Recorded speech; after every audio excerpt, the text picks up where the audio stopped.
Hello guys, nkuko abahembwa imishahara hari abahemberwa isaha ku isaha, nkuko abahembwa imishahara hari abahemberwa icyumweru ku cyumweru, nkuko abahembwa imishahara hari abahemberwa ukwezi ku kundi, nkuko abakora business hari ababara inyungu bitewe nayo binjije ako kanya, nkuko abakora business hari ababara inyungu bitewe nayo binjije ku munsi, nkuko abakora business hari ababara inyungu bitewe nayo binjije mu cyumweru, nkuko abakora business hari ababara inyungu bitewe nayo binjije mu kwezi, nkuko abakora business hari ababara inyungu bitewe nayo binjije mu mwaka. Ni nako abakora iyi business ya online forex trading cyangwa se abakora trading yandi masoko yose y'ubukungu aba online hari ababara cyangwa se abafata inyungu isogonda ku isogonda, hakaba abafata inyungu umunota ku munota, hakaba abafata inyungu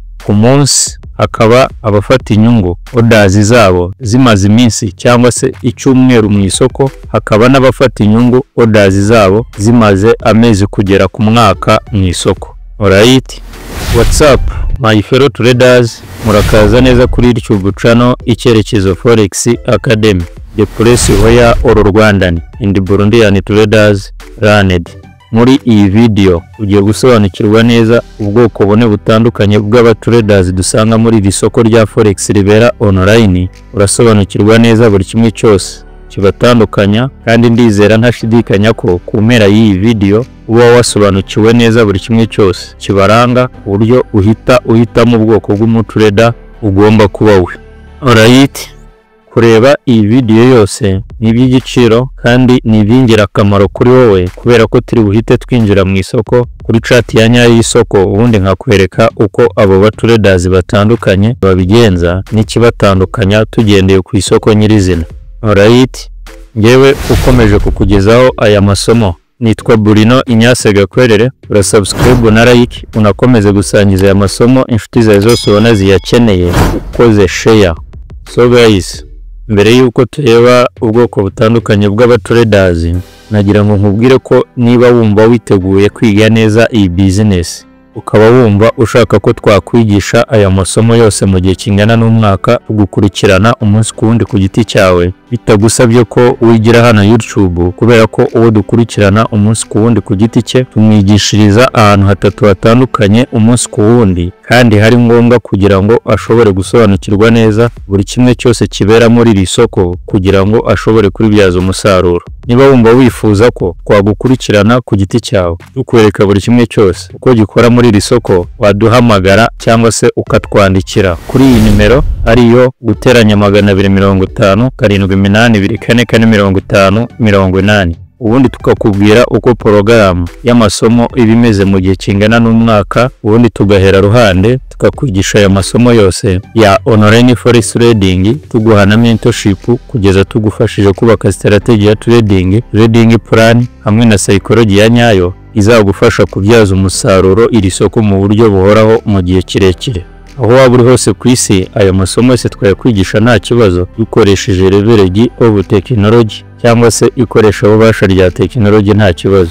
Nge nizera ko kwiga no gukora muri iki kinyejana cya 21 isi igezemo atari ukuva hamwe ujya kwigira cyangwa se ujya gukorera ahandi gusa byonyine. Nizera ko wakwigira ndetse ukanakorera aho waba uri hose ku isi, ufa kuba ubasha kugira access cyangwa se gukora kuri computer, smartphone no kubona internet, kandi ukaba ufite ubushake bwo kwiga, ukabona afite wakwigisha gusa nta kindi. Kimwe mu byo technology yoroheje kandi yatangiye guhindura muri iki kinyejana cya 21 ni uburyo akazi kamwe na kamwe gakorwamo, uburyo ubucuruzi bukorwamo, uburyo intambara zirwanwamo, hamwe n'uburyo ubumenyi bwigwamo n'uburyo bwigishwamo. Kwiga kuyikoresha no kubasha kuyikoresha ukayakira aho kuyirwanya ni iby'igiciro kandi ni iby'ingirakamaro muri iki kinyejana cya 21, kandi niyo wayirwanya uzigera uyihagarika gukora, kuko wowe nta bushobozi na buto ufite bwo kuyihagarika. Alright,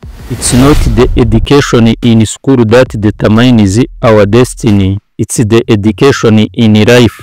It's the self-education and self-awareness that happens after school. Life doesn't end after school, and nor should your desire to learn and grow more. Alright? Things I wish I would have known when I first started trading. Number one, take risks. You can live the exact same life you want right now. It's not going to get you anywhere by doing the exact same thing. You're gonna have the same income, same lifestyle. A lot of you guys are complaining that you're not okay with that, but you're scared of trying new things. Take the risk, always, always. And number two, keep a tracker. You're never really going to get good at trading if you're not at least acknowledging the wins you made, the losses you made. Number three, every single day is not a trading day. You can analyze, you can show up every day, you can back test every day, but when it's time to actually place a trade and make some money, it's not every single day. Number four, spend the money on a mentor or a program. You're not gonna get anywhere learning for free. Why? Because there's so many things that you can access for free, as opposed to something structured from A to Z from somebody that you guys look up to. Which leads me into point number five. Whoever that person is that you study from, do not try to emulate yourself after them. If it took me 4 years to get here, but you're on year 6 and you're still trying to figure it out, do not get jealous. Everybody is different. It may take you 2 years to get to where I got. It just depends. Alright. So reka dutangire twirebere ubwoko bune bw'abatraders dusanga muri iri soko rya forex ribera online. Alright. Isomo rya gatandatu igice cya gatanu. Sobanukirwa neza ubwoko bune butandukanye bw'abatraders bakora iyi business ya online forex trading. Ubwo muri make nyine ugiye gusobanukirwa buri bwoko bw'umutrader dusanga muri iyi business ya online forex trading. Urabasha gusobanukirwa ikiranga buri bwoko bw'umutrader ndetse n'itandukaniro riri hagati y'ubwo bwoko bune bw'abatraders dusanga muri iri soko. Alright. So guys, muri forex trading hari abatraders bakora iyi business yinjiza trade zabo mu isoko ako kanya bagahita basohokamo mu minota mike cyane bakuyemo inyungu badatinzemo. Hakaba abinjiramo bakavamo ari uko umunsi ugiye kurangira, hakaba n'abamaramo iminsi kugeza mu byumweru, hakaba n'abarekeramo orders zabo cyangwa se trade zabo amezi n'amezi kugera ku mwaka. Alright. Inyungu n'igihombo kuri aba batraders bose bigendera ku buryo bakora icyo twita risk management. Iki gice cya risk management ugomba kugerageza wa master muri cyo ku giti cyawe, kuko nicyo nanone kizashyiraho umutrader ugomba kuba we muri ubu bwoko bwose bw'abatraders ugiye gusobanukirwa ubunona muri iri somo. Nanone uburyo uyoboramo amarangamutima yawe cyangwa se emotions zawe, uburyo uyoboramo igihe cyawe, uburyo uyoboramo size ya account yawe, uburyo uyoboramo reward cyangwa se inyungu wifuza gukura muri iri soko, uburyo uyoboramo igihombo wihanganira kwakira, uburyo uyoboramo patience cyangwa se ukwihangana ugira, nibyo bintu by'ingirakamaro bishyiraho ubwoko bw'umutrader ugomba kubaho. Ushobora kuba successful trader mu buryo butandukanye bitewe na strategy ukoresha, ariko buri kimwe cyose kizagendera ku kubasha guhitamo style ya trading wumva uri comfortable nayo, ugendeye kuri personality yawe, ugendeye kuri your work ethic cyangwa se ibyo ukora mu buzima busanzwe, hamwe n'igihe cyawe ushora muri iyi business. Hano hanze hari abantu baterwa na stress no guhora kuri chat, hakaba abo bitagira icyo bitwara kuyihoraho bakurikirana rino soko. Ibi byose bishobora gushyiraho ubwoko bw'umutrader ugomba kuba we. It's up to you, cyangwa se ni wowe bireba kwihitiramo. Alright.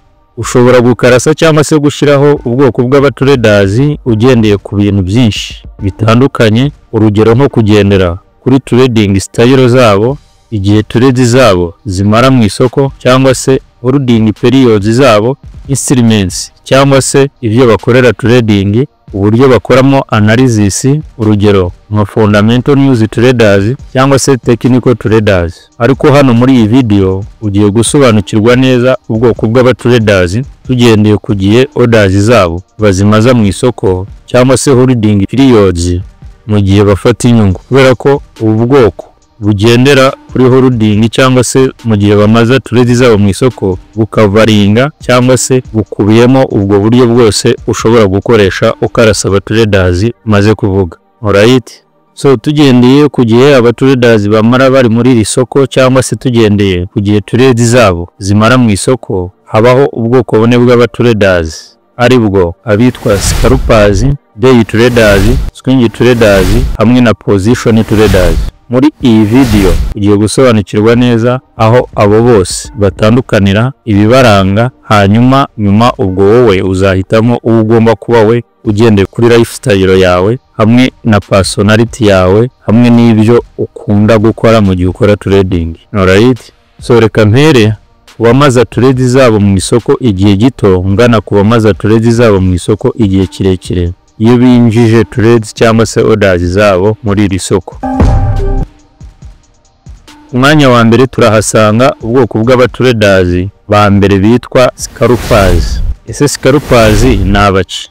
Scalpers ni abatraders binjiza trades zabo mu isoko bakoresheje time frame ntoya, hanyuma bagahita bava mu isoko mu masegonda cyangwa se mu minota mike mu gihe babonye inyungu cyangwa se igihombo. Aba scalpers bashyira mu target yabo cyangwa se baba bateganya gufata pips nkeya ziri hagati ya pips 5 na pips 10, ubundi bazibona bagahita bava mu isoko.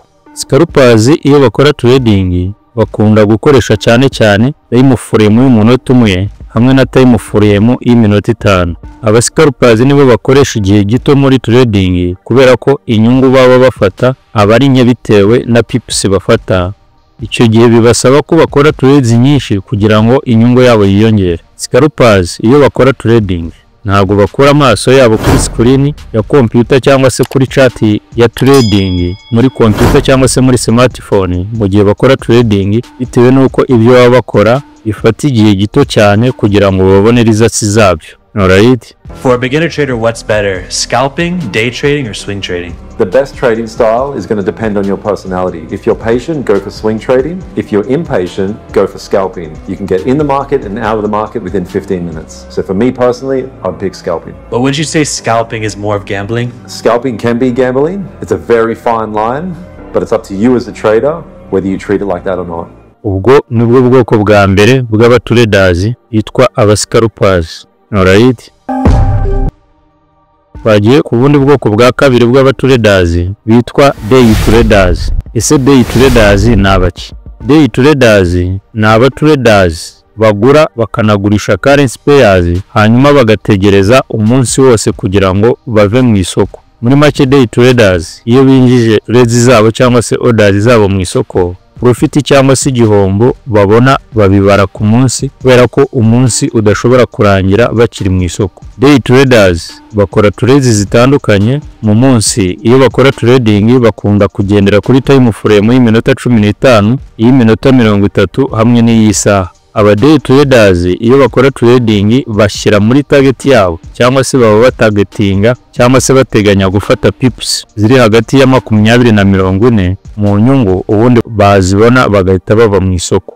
Day traders nibo batraders bari popular cyangwa se bamamaye muri iyi industry ya trading. Imwe na rimwe uzajya usanga abantu benshi bakora iyi business ya trading biyita ko ari aba day traders kubera ko baba binjiza trades zabo mu isoko bakabara profit yabo mu munsi umwe, ubundi bagahita bava mu isoko. Muri make ntabwo bashobora guhorodinga trades zabo mu ijoro cyangwa se ngo weekend ibe yanyuramo bakiri mu isoko, basohoka mu isoko mbere yuko umunsi urangira. Alright. Day traders bagerageza kureba neza ko niba hari ikimenyetso kuri currency pair runaka ko yaba ifite higher probability yo kuva hamwe igana handi mu munsi, ubundi bakinjira mu isoko mu gihe igiciro kigeze aho bateganya kwinjirira. Day traders bagerageza gutegereza opportunities nziza cyangwa se uburyo bwiza bwo kwinjira mu isoko mu munsi, bitandukanye nuko scalpers bo babikora. Alright. Ubwo nibwo bwoko bwa kabiri bw'abatraders bitwa aba day traders binjira mu isoko hanyuma orders zabo bakazikorozinga ku munsi cyangwa bagasohoka mu isoko umunsi utararangira. Alright. For a beginner trader, what's better, day trading, scalping, or swing trading? The easiest and the most profitable by far is swing trading. Scalpers, none of them are ever profitable. Day traders are decent and swing traders take the trophy. It is simple facts. Alright. Bagiye ku bundi bwoko bwa gatatu bw'abatraders dusanga muri iyi business ya online forex trading bitwa swing traders. Ese swing traders ni abaki? Swing traders ni abatraders yinjiza trades cyangwa se orders zabo mu isoko noneho bagahorodinga cyangwa se bakarekera trades zabo mu isoko kuva ku minsi 2 kugera ku cyumweru cyose orders zabo zikiri mu isoko. Muri make swing traders bashobora kwinjiza orders zabo mu isoko ubundi bakazirekeramo iminsi kugera mu cyumweru zikiri mu isoko. Muri make zikaba zamara icyumweru cyose cyangwa ibyumweru nka 2 zikiri mu isoko bakizihorodinze bategereje izatsi zibaha. Swing traders iyo bakora trading bagendera cyangwa se bareba kuri time frame y'isaha n'iy'amasaha ane kugira ngo binjire mu isoko. Hanyuma iyo binjije orders cyangwa se trades zabo mu isoko bashyira muri target hagati ya pips 50 na pips 150 kuri buri trade binjije mu isoko. Ubwo muri make mu nyungu baba bashaka gufata pips ziri hagati ya pips 50 na pips 150 kuri buri trade binjije mu isoko. Ubwo no kuvuga ko muri stop loss yabo bashobora gushiramo nka pips 30 cyangwa 40. Alright, muri make profit bateganya gufata bayibarira hagati ya pips 50 na pips 150 bagende kuri lot size baba bakoresha ubundi bafata izo pips bagahita bava mu isoko. Hano muri trading rero hari payers wenda zishobora gufata nk'umunsi kugira ngo zigende izi pips akaba izifata iminsi 2 hakaba n'izifata icyumweru. Niyo mpamvu abaswing traders bashobora gutegereza nk'icyumweru cyose kugira ngo izo pips bazifate. Alright, if you are not profitable in day trading, learn swing trading. It's much easier. You have less emotional pressure, you have to spend less time, only 15 minutes per day, and you have more time for education in trading because you don't have to spend so much time in front of screen. And you can make more profit because you stay longer in a trend. Learn swing trading. Get profitable. Alright, basha identifying cyangwa se kureba neza icyerekezo cy'isoko ubundi bakagendana nacyo nibyo biranga abaswing traders kubera ko profit baba bateganya gufata ibiri hejuru iyo abascalpers hamwe n'abaday traders bateganya gufata. Kubera ko abaswing traders bashobora guhorodinga iminsi itandukanye orders zabo ziri mu isoko bibaha amahirwe menshi yo kubasha gufata pips nyinshi mu rugendo rurerure igiciro gishobora gukora muri iyo minsi mu gihe binjiye mu isoko. Alright, bitandukanye n'abascalpers cyangwa se abaday traders, swing traders bemera gufata risk z'ijoro na swap charges zikajya kuri trades zabo mu gihe zaraye mu isoko ariko bakihangana mpaka bafashe pips bateganya gufata muri profit. Kubera ko swing trading style isaba igihe gito cyo kureba kuri chart ureba ibyo isoko ririmo gukora, iyo ni style ikunda guhitwamo cyangwa se gukoreshwa n'abatraders bakora akandi kazi kuko ibafasha gukora ako kazi kabo nta kibazo badahoza amaso kuri chart kandi bakabona results bateganya kubona nta kibazo.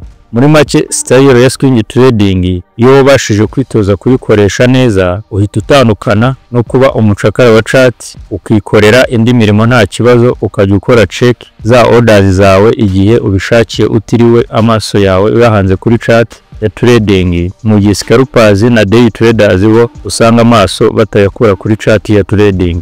Alright, Swing trading is better than day trading and less stressful. I can't tell you how better my life has been since starting swing trading. People have asked me, well, you didn't get rich from swing trading, you got rich from day trading. That's a fact. However, keeping my love from trading comes from swing trading. Day trading was because I had no resources, no time, no wife, no kids, but just me in a room. So day trading was a lot easier because I can afford to be on the charts every single day. But when you actually make it in this industry and you realize how stressful trading actually is, then you realize, oh, I can do the same thing, but swing trade it and hold it for a week or 2 weeks and then get out. It's a lot less stressful. Alright, ubwo ni bwoko bwa gatatu bw'abatraders dusanga muri business ya online forex trading na abitwa abaswing traders.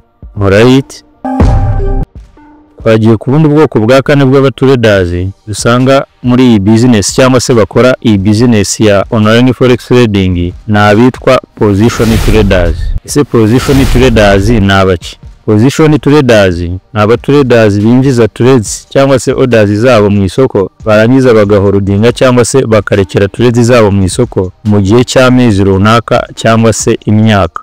Position traders baba bafite long term view y'isoko cyangwa se babasha kureba isoko mu gihe kirekire, mu mezi cyangwa se mu myaka, ubundi bakareba icyerekezo cy'isoko aho rizagana muri icyo gihe kirekire, ubundi bakinjira mu isoko, ubundi bagaholdinga trade zabo amezi n'amezi kugera ku myaka. Urugero rwa position traders ni umutrader w'umuherwe wa mbere ku isi w'umubiliyoniya witwa George Soros. George Soros ni position trader, ashobora gushyira orders ze mu isoko akaba yazirekeramo amezi n'amezi zikazavamo zimuhaye nka biliyoni y'idolari. Position traders iyo binjije trades cyangwa se orders zabo mu isoko bakunda kugendera kuri time frame y'umunsi, iy'icyumweru hamwe n'iy'ukwezi, noneho bakwinjira mu isoko bagashyira muri target cyangwa se bakaba bateganya gufata pips ziri hagati ya pips 500 na pips 1000 mu nyungu. Alright, uburyo bwa trading style y'aba position traders ukunda gukoreshwa n'abatraders bake ugereranije n'ubundi twabonye mbere bw'aba scalpers, day traders hamwe na swing traders.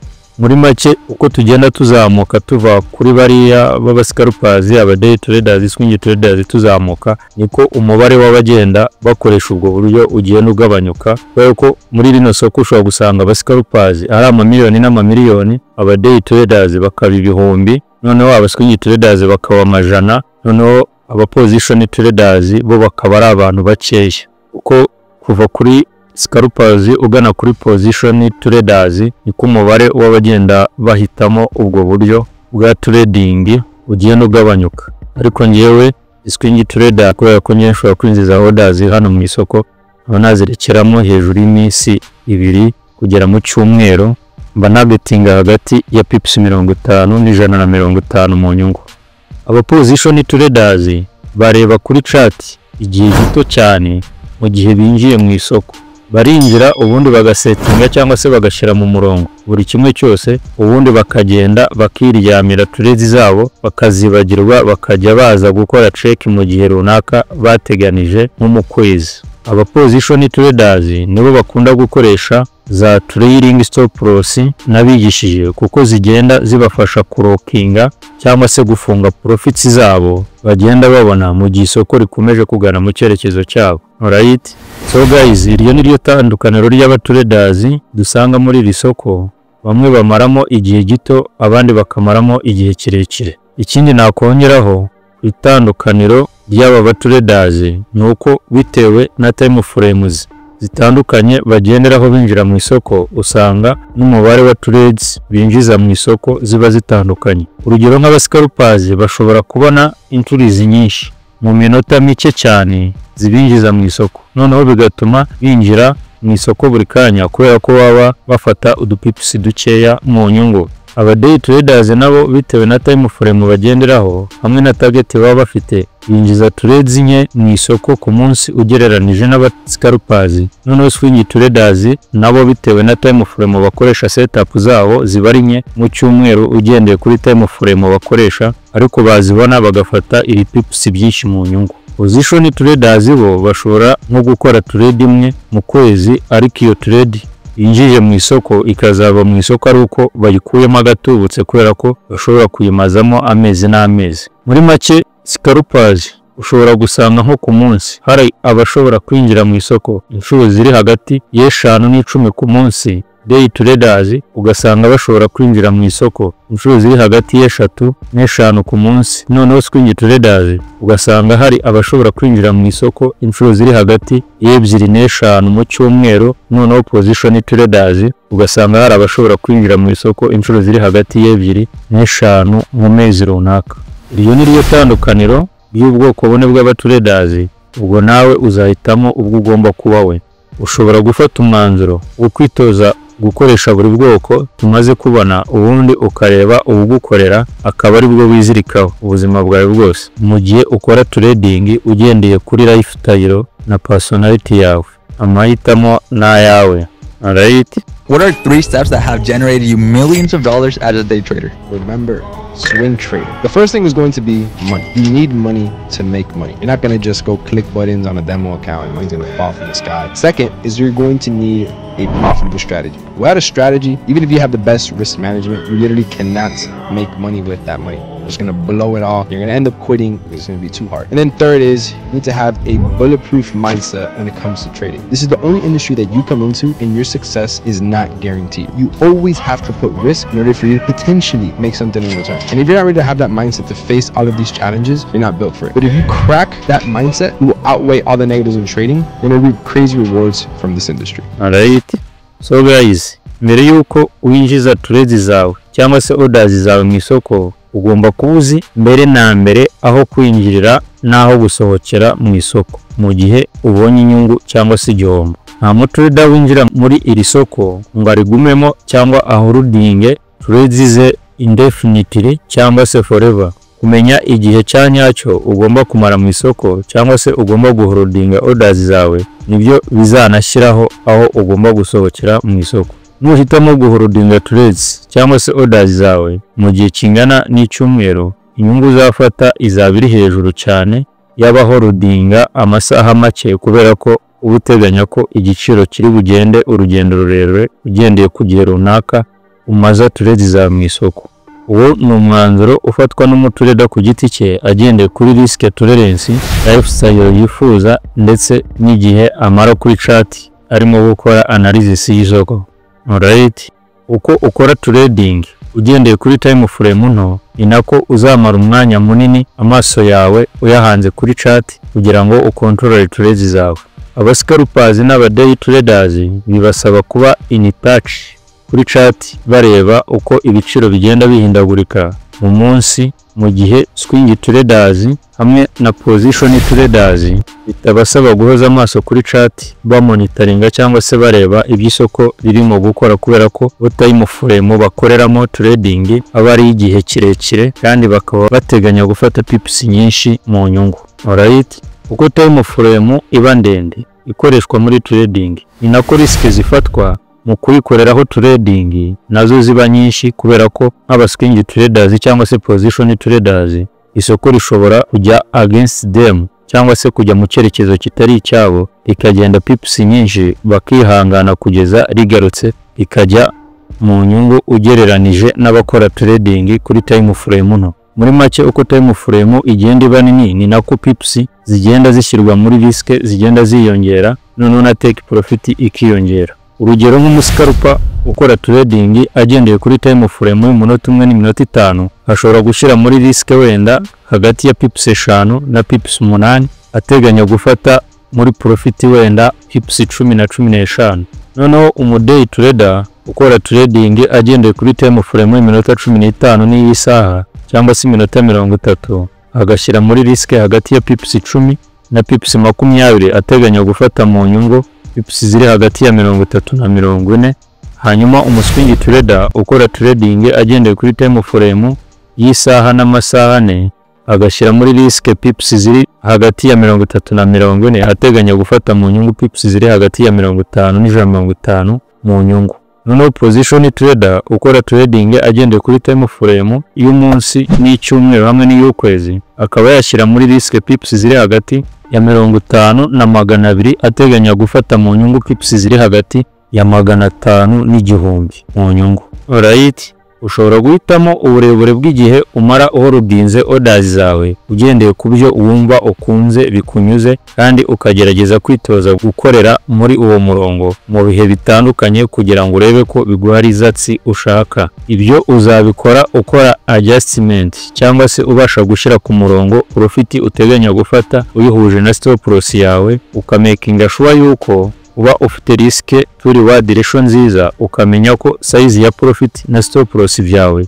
bigendera ku gihe umara uholdinze orders zawe, ukamenya ko niba uteganya gufata inyungu nya muri profit ubwo stop loss igomba kuba ari nto bitewe na time frame ukoresha. Noneho ukamenya ko uko ukorera trading muri time frame nini ugomba gufata profit nyinshi cyangwa se pips nyinshi, kandi ibyo bikaba nabyo bishobora kongera pips ushyira muri stop loss.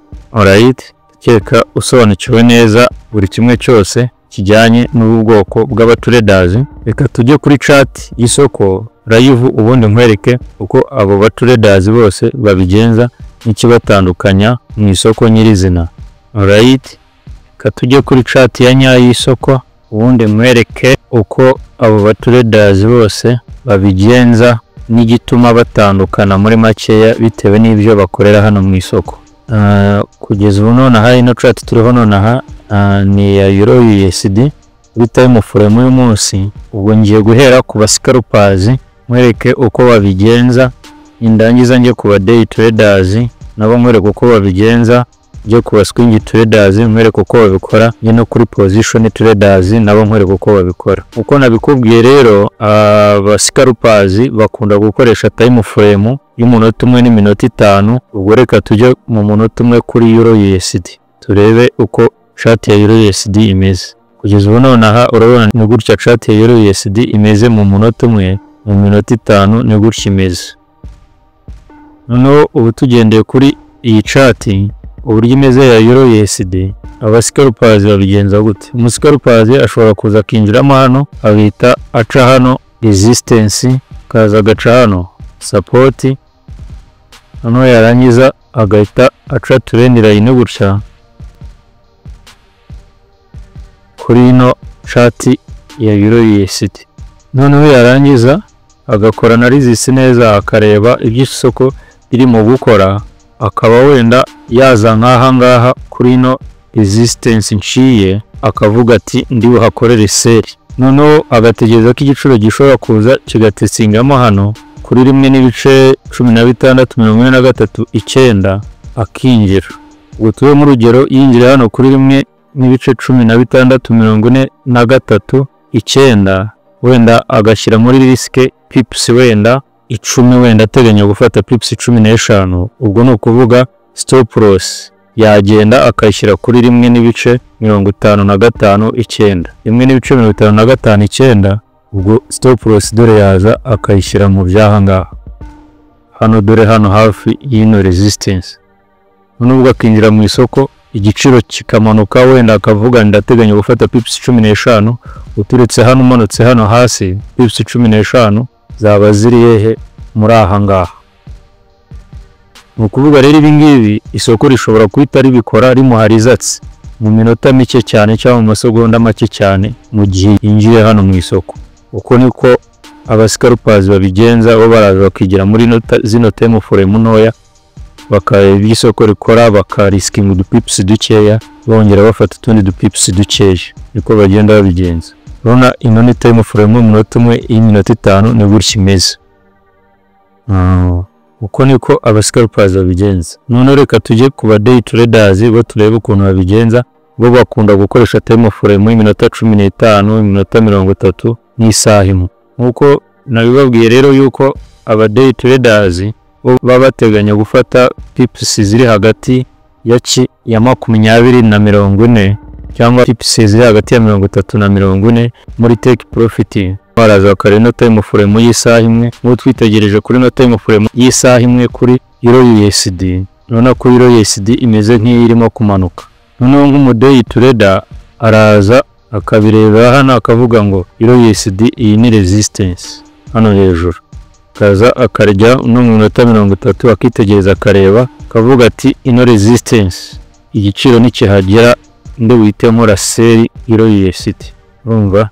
Noneho nimba wenda agashyira muri risk pips 20 ateganya gufata pips 40 hasi. Noneho hano igiciro nikigera hano kuri 1.1643 ushize muri risk pips 20, ubwo stop loss yajya kuri 1.1633 dore stop loss ubwo yabura hanga pips 20.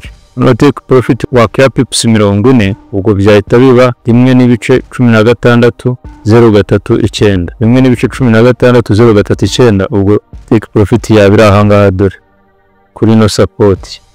Kawenda kiremo sell limit kugira ngo uhite ubibona. Ushobora kuza ugahita umuday traders abigenza gutaraza kaza hano new order kadishiramo pending order sell limit. sell limit reka nje nyishyire hariya kuri 1 n'ibice 16 43 noneho stop loss ubwo ngiye kwiya pips 20 stop loss ubwo ndayishyira kuri 1 n'ibice 16 63 take profit ni he pips 40 take profit ubirahita iba 1 n'ibice 16 03 pricing uno order ya tracer limit igiyemo dore yishize hano mu isaha imwe igiriyemo hano dore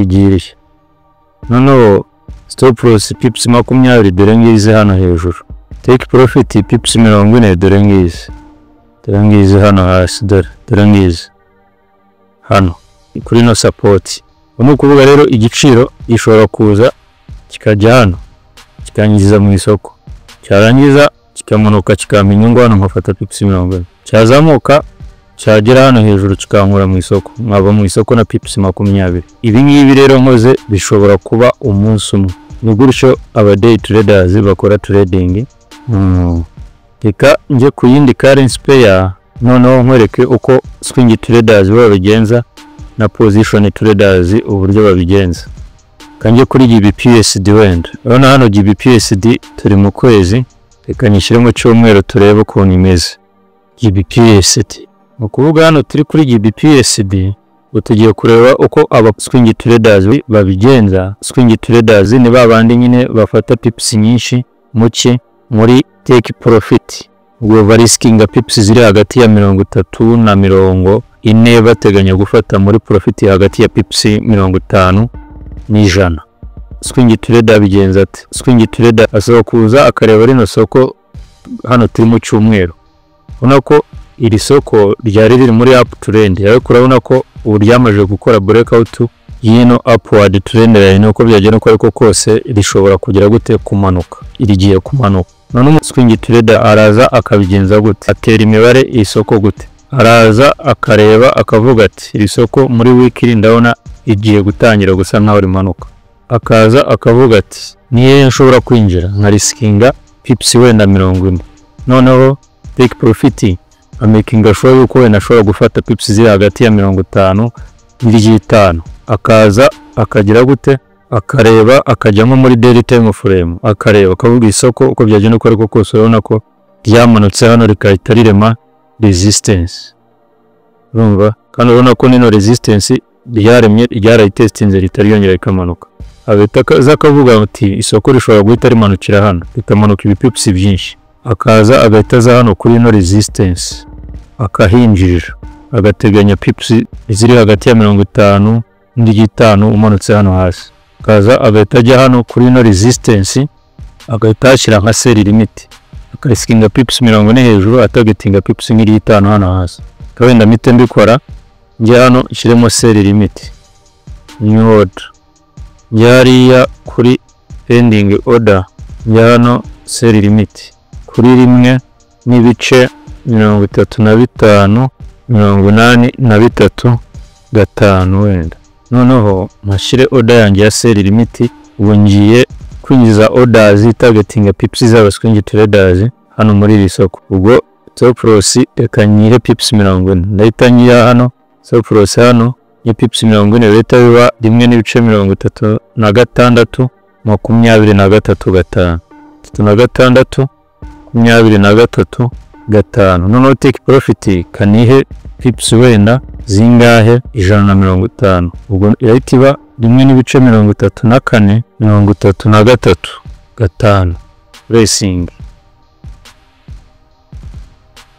cyangwa urimo urabibona udodore yacu igiye mahanga nukuvuga isoko riramutse rizamutse rikagera hano yatari nyinjiza mu isoko noneho ryaza bikaza hano bahita mba mu nyungu na pips izangira 5 cyaza hano ryagera hejuru nkava mu isoko n'igihombo na pips 40 nukuvuga rero impamvu ino trading imba nkoze ishobora kuvamo iyo abaswing trader isoko rishobora gufata nk'iminsi nk'ibiri kugira ngo wenda rize rigere hano mu gihe ryanyinjije mu isoko ishobora kuzagera hano rikaba ryamanuka wenda rikagera hano ejo rikazamanuka rikagera hano cyangwa ejo bundi, bikaba byafata nk'iminsi hejuru y'umunsi nyine. Ubwo mba natangiye kwakitinga nk'umuswing trader. Ngira ngo urimo urabibona ni gutyo abaswing trader babigenza. Noneho position trader we ashobora gukora nk'ibi ngibi nkoze, agahitaza akavuga isoko uko mbibona mbirebeye mu cyumweru cyangwa se mu kwezi. Iri soko urabona ko hano mu kwezi ryakoze candlestick rwose ya bearish engulfing. Ko byajyana uko ariko kose position trader ashobora kureka akavuga ino bearish engulfing, isoko rizamanuka igihe kirekire, agahitaza akaza akabyitegereza gutya hariya ninjiriye, akaza akavuga ati nzihangana amezi n'amezi. Iriya order nari ninjije mu isoko wakahitaza aza akajya hano akaza nka take profit akayizana akayishyira hano hasi, hano kuri iki, kuri no support hano nyishize. Ni ukuvuga aramutse yinjiye hano mu isoko akateganya ko rizamanuka, kandi koko uko byagenda ko hose GBPSD izamanuka izanga, akihangana. Uramutse urebye hano nshiriye iki ino entry yanjye ya seri ukareba ugeze ahangaho, ni ukuvuga nyishyiriye kuri 1.35 87.5. noneho take profit hano iri kuri 1.20 ni ukuvuga urebye hano uvuye hano ukagera ahangaho, hano dore pips igihumbi zirimo, pips igihumbi hano zirimo ututse hano hejuru. Mu position traders rero ashobora kubitera imibare hano akavuga ati wenda bizamfata amezi angahe, 3 cyangwa wenda 5, ariko mpaka nzava mu isoko ariko igiciro kigeze hano, kuko ndimo ndabibona yuko isoko rizamanuka rikaza ahangaha, bakamfasha pips igihumbi akihangana amezi n'amezi. Ni gutyo aba position trader babigenza. Ndakeka ubyumvishe neza kugeza ubu ngubu tugendeye kuri no chart y'isoko, itandukaniro riri hagati y'abo ba traders bose bitewe n'ibyo bakora hano mu isoko, tugendeye kuri zino ngero nkweretse. Mu kanya nari nshizemo order ya gold, ndabona irimo kumpa inyungu y'amadolari 191 banyemo no commission ya 18, ndabona yangayera yana hasi. So guys, ndakeka kubyumvishe rero. Cyo nicyo kinyuranyo rero cy'aba traders dusanga muri rino soko, tugendeye ku buryo bahorodinga orders zabo na time frame bakoresha bakora trading. Ubwo nawe akazi kawe no kwitoza muri uwo murongo wabo bose, ukamara igihe ubyitozamo ukareba izagukorera, amahitamo n'ayawe. Alright. The longer you are trading in the stock market, currency, crypto, indices, options, whatever, it's like anything you do in life. The longer you're into it, the easier it becomes. Everybody's trying to find an actual strategy, and it's not the strategy, it's you. It's you executing the strategy. Because how can you have so many people who trade price action and be profitable and still lose, and so many people who trade SMC who are profitable and still lose? There's people out there who have 10 to 15 indicators on their chart, and I can't trade with more than 1 indicator. And people have more than 10. They got RSI, then they have a moving average. They have literally everything known to man, Bollinger Bands. It makes no sense, right? But to them it does. And they're profitable and some lose. It's the person executing it. Because me and you can see the exact same things on a chart, and I can sell and you can buy. Why? Because I'm looking at a 4-hour time frame and you're looking at a 15-minute time frame. Swing trader versus day trader. Both people are right, just depending on how they're looking at it. So figure out which strategy is the easiest for you. Then you can try to overall master that and figure out what type of trader you are. Are you a scalper? Are you a day trader? Are you a swing trader? You can figure out the times you like to trade, whether it's New York session, London session, Asian session, whatever it may be. But it all starts with you figuring out. Alright. So guys, ngizi tips cyangwa se ibintu ushobora kugenderaho uhitamo style ya trading ugomba gukoresha, cyangwa se uhitamo ubwoko bw'umutrader ugomba kubaho. Icyambere ugomba kugenderaho, ugomba gushyira ku murongo igihe cyawe. Ugomba gutekereza ku gihe cy'umunsi ugomba kumara ukora trading, ushyiraho igihe cyanyacyo ugomba kuba wamaze gukora trading cyangwa se winjiza trade zawe mu isoko. Strategies nyinshi zisaba kuziha umwanya no kuzitaho witonze. Ni ibingirakamaro kugerageza strategy igendeye kuri plan yawe n'igihe cyawe. Ikindi cya kabiri ugomba kugenderaho, uhitamo ubwoko bw'umutrader ugomba kuba we, ugomba gushira ku murongo wa nyawo risk uteganya gufata. Ugomba kureba nimba witeguye kwinjiza mu isoko turetse zifite higher risk cyangwa se zifite risk iri hejuru cyane.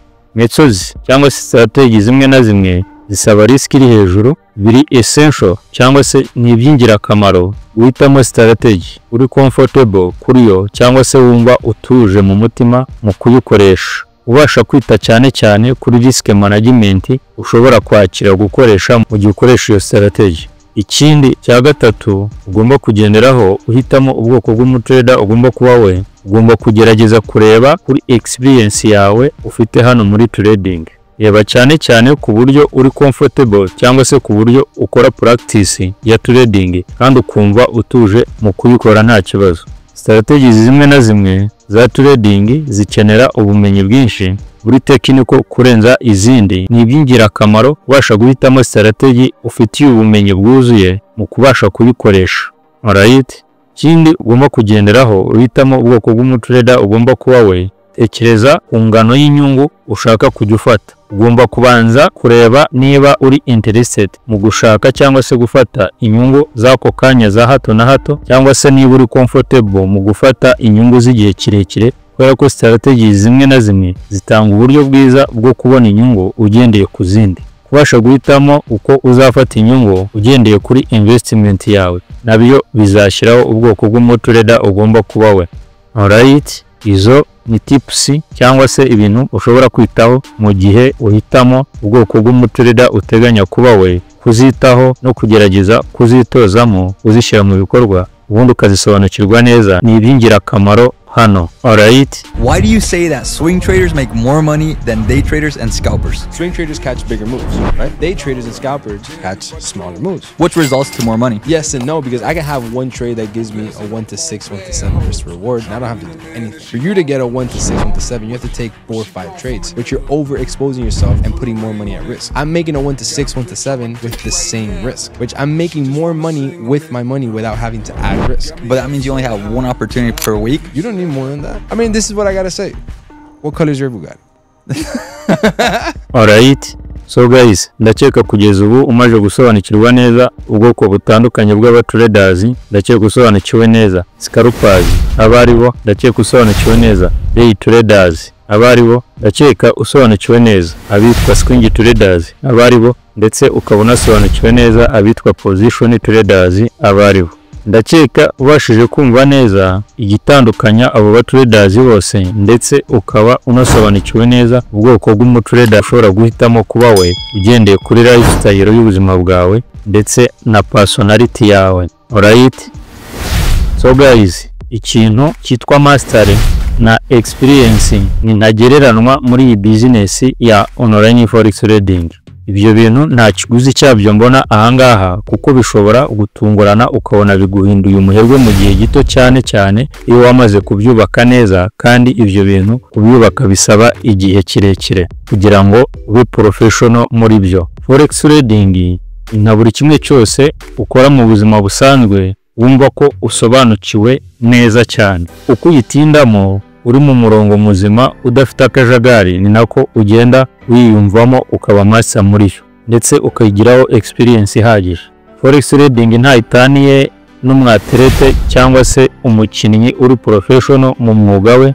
Forex trading nta itaniye n'umushoferi uri professional mu mwuga we. Forex trading nta itaniye n'umuganga ufite inararibonye mu mwuga we. Forex trading nta itaniye n'umunyapolitiki uri professional mu mwuga we mu gukina ya macenga yabo. Kuba professional trader ntaho bitaniye no kuba sniper cyangwa se mudahusha ufite inararibonye mu gukoresha indebakure ye ubundi agahagarika imitima y'abantu cyangwa agahagarika imitima y'ibipimo bye. Experience cyangwa se ubunararibonye uzagira hano muri forex trading ntaho butaniye n'ubwo umuhanzi cyangwa se umuririmbyi ufite inararibonye mu kugorora ijwi rye ubundi agashyira hanze igihangano cye kiryoheye amatwi. Muri make forex trading nta itaniye na buri kimwe cyari cyo cyose gisaba kuba professional no kugira experience kugira ngo ushobore kugikora neza.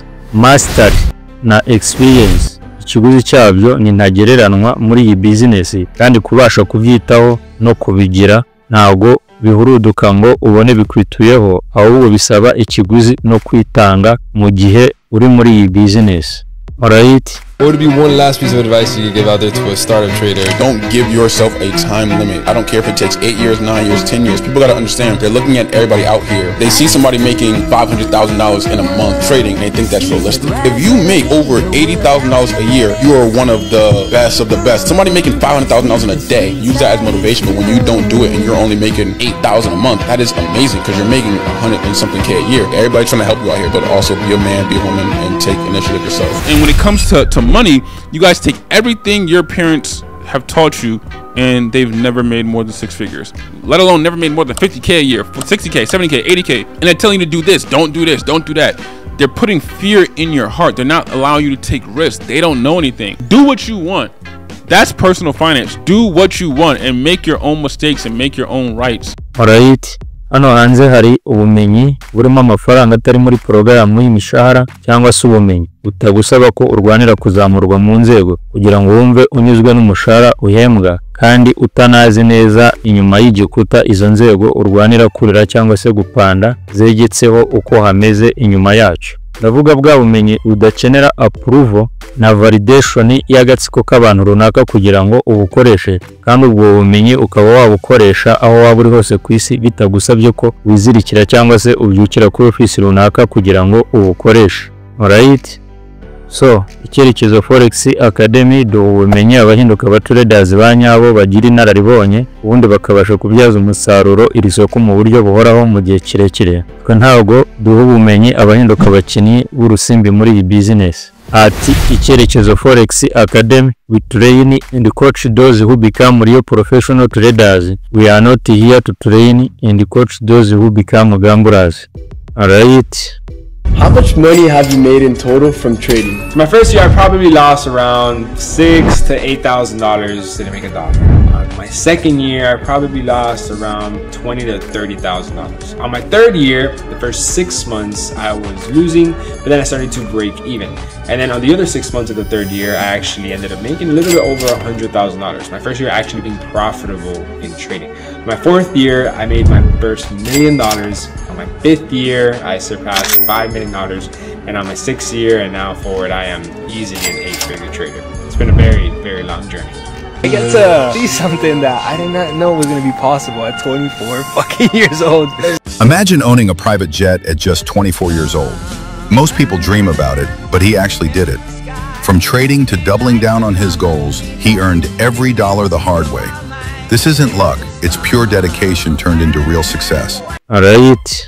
So guys, ntuzigere ugira ubwoba bwo kumara imyaka 5 ukora ku kintu gishobora kuguha ukwishyira ukizana mu bukungu cyangwa se financial freedom, ahubwo uzagira ubwoba bwo kumara imyaka 40 y'ubuzima bwawe bwose ukora ufungiye mu kintu kiguhoza mu ruziga bwo gukora uhembwa intica ntikize zo kwishyura birize bikarangira n'ubundi ushaje uri umukene. Alright. Waba waramaze gufungura account yawe ya trading kuri broker wizewe, reba none muri description cyangwa se muri comments urahita uhasanga link ya broker wizewe, ubundi ufungura account yawe ya trading utangira ukore trading nta kibazo. Niba udasobanukiwe neza uko wafungura account ya trading, urahasanga link ya video iri mu Kinyarwanda igusobanurira neza uko wafungura account ya trading kuri broker. Urabona neza uko wafungura Rio cyangwa se live account, uranabona neza uko wafungura demo account, ndetse unasobanukirwe neza uko wakora deposit na withdraw y'amafaranga yawe.